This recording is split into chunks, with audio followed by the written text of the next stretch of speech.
જય માતાજી મિત્રો, હું છાયાબેન પટેલ તમારું સ્વાગત કરું છું અમારી યુટ્યુબ ચેનલમાં. ચાલો આજે આપણે આખું વર્ષ સ્ટોર કરી શકાય એવા આલુ પાપડ બનાવીશું. આ આલુ પાપડ ખાસ કરીને નોર્થ ઇન્ડિયાની અંદર બનતા હોય છે. આ પાપડ તમે વ્રત ઉપવાસ કે એમ જ પણ ખાઈ શકો છો. ચાલો તો આલુ પાપડ કેવી રીતે બનાવવાના એની રેસીપી જોઈ લઈએ. આ પાપડ આપણે કોઈ પણ મશીન કે વણવા વગર બનાવીશું. તો તેની માટે પહેલાં અહીં મેં 7 નંગ બટાકા લીધા છે અને વજનમાં 700 ગ્રામ જેટલા લીધા છે. પછી આપણે બટાકાને પાણીથી ભરેલા વાટકામાં નાખીશું. પછી એને આ રીતે બરાબર ધોઈ લઈશું, જેથી બટાકા ઉપર કોઈ પણ ધૂળ માટી લાગી હોય તે નીકળી જાય. પછી આપણે એક કુકરમાં 2 થી 3 ગ્લાસ જેટલું પાણી લઈશું. પછી આપણે બટાકાને એક એક કરીને મૂકતા જઈશું. અહીં આપણે મીઠું ક્યાં તો કોઈ પણ જાતનો મસાલો ઉમેરીશું નહીં અને પછી આપણે કુકરનું ઢાંકણ બંધ કરી દઈશું.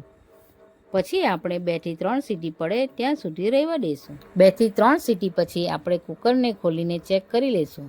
તમે જોઈ શકો છો કે આપણા બટાકા બરાબર બફાઈ ગયા છે. એને આપણે એક ચીમટાના મદદથી એક ડીશમાં કાઢી લઈશું. બટાકા ગરમ છે એટલે તેને આપણે 5 થી 10 મિનિટ ઠંડા પાડવા મૂકીશું. 5 થી 10 મિનિટ થઈ ગઈ છે. હવે આપણા બટાકા ઠંડા પડી ગયા છે. હવે આપણે એક એક કરીને બટાકાની છાલ કાઢતા જઈશું. બટાકા છે તે બરાબર બફાયેલા હોવા જોઈએ. આ રીતે ઓવરકુક થશે અને બટાકાની છાલ ફાટશે તો ચાલશે, પણ કાચા ના હોવા જોઈએ. આ જ રીતે આપણે બધા જ બટાકાની છાલ કાઢી લેવાની છે. ચાલો તો હવે આપણે એક મેસરના મદદથી આપણા બાફેલા બટાકાને આ રીતે મેશ કરતા જઈશું. અહીં તમે બટાકાને છીણીના મદદથી પણ છીણી શકો છો, અને જો તમારી પાસે બંને અવેલેબલ ના હોય તો તમે તેને ચોખા ચારવાનો ચારણો પણ યુઝ કરી શકો છો. ચાલો તો આપણા બધા બટાકા સારી રીતે મેશ થઈ ગયા છે. પછી એમાં 2 ચમચી જેટલી ચીલી ફ્લેક્સ ઉમેરીશું. તમારા હિસાબથી ઓછી વધતી કરી શકો છો. પછી એમાં 2 ચમચી જેટલું જીરું ઉમેરીશું. ત્યારબાદ સ્વાદ અનુસાર મીઠું ઉમેરીશું. જો તમે ઉપવાસમાં કે વ્રત માટે બનાવતા હોય તો તમે સિંધવ મીઠુંનો ઉપયોગ કરી શકો છો. ત્યારબાદ 1 વાટકી જેટલા ધાણા ઉમેરીશું. તમે સ્કીપ પણ કરી શકો છો. પછી હાથના મદદથી બરાબર મિક્સ કરી લઈશું. તમે ચીલી ફ્લેક્સની જગ્યા પર કારા મરી ક્યાં તો લીલું મરચુંનો પણ ઉપયોગ કરી શકો છો. હાથેથી આ રીતે એને મસળતા જઈશું. આપણે રોટલીનો લોટ બાંધતા હોય એ રીતે મસળતા જવાનું છે. જો તમને એવું લાગે કે બટાકાનો માવો હાથ પર ચોંટે છે તો તમે હાથ ઉપર તેલ લગાવી શકો છો. બટાકાનું મિશ્રણ છે તે બરાબર સ્મૂથ થઈ ગયું છે.